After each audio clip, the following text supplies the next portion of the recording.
In this video, I'm going to explain the exposure compensation function and how to use it on the Nikon D3400. And if you want to learn more about the D3400 and photography in general, make sure you subscribe to my channel. Now, you can only use exposure compensation if you're using aperture priority, shutter priority, or program auto modes on the Nikon D3400. In those modes, you have some control over your exposure functions, being the ISO, aperture, and shutter speed, and the camera also has some control. And it's the camera having control that allows you to use the exposure compensation function. For our example, we're going to put the camera into aperture priority mode, which is what 90% of photographers like to shoot in. And what happens in aperture priority mode is I, as the photographer, have control over both the aperture and the ISO setting, and the camera has control over the shutter speed. Now, when you're shooting in a priority mode, whether it's aperture priority, shutter priority, or program auto, by default, the camera tries to set the exposure so that it is a quote-unquote perfect exposure. And when you take a photo of something,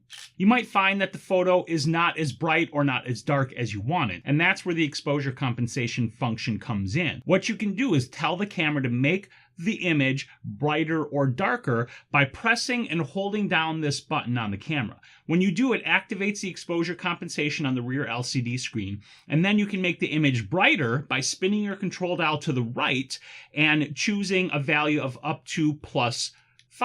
And if you spin it to the left, you can choose a value as low as -5. Now, what do those values mean? Basically, for every increment of 1, you are either making the image twice as bright or twice as dark. So if I go from 0 to +1, then the image is going to be twice as bright as it was before.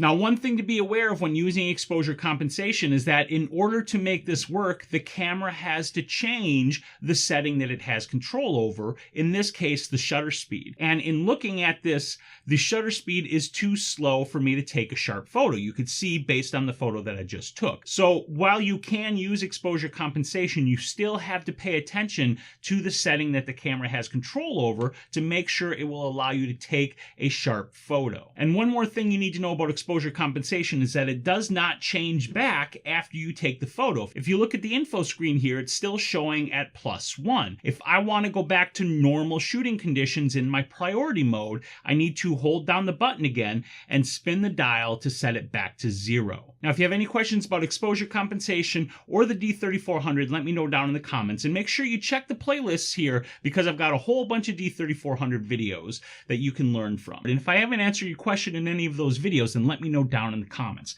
Don't forget to subscribe to my channel for great photography videos and hit that bell icon so you don't miss a single one of my videos. And then grab your D3400 and get out there and take some damn photos.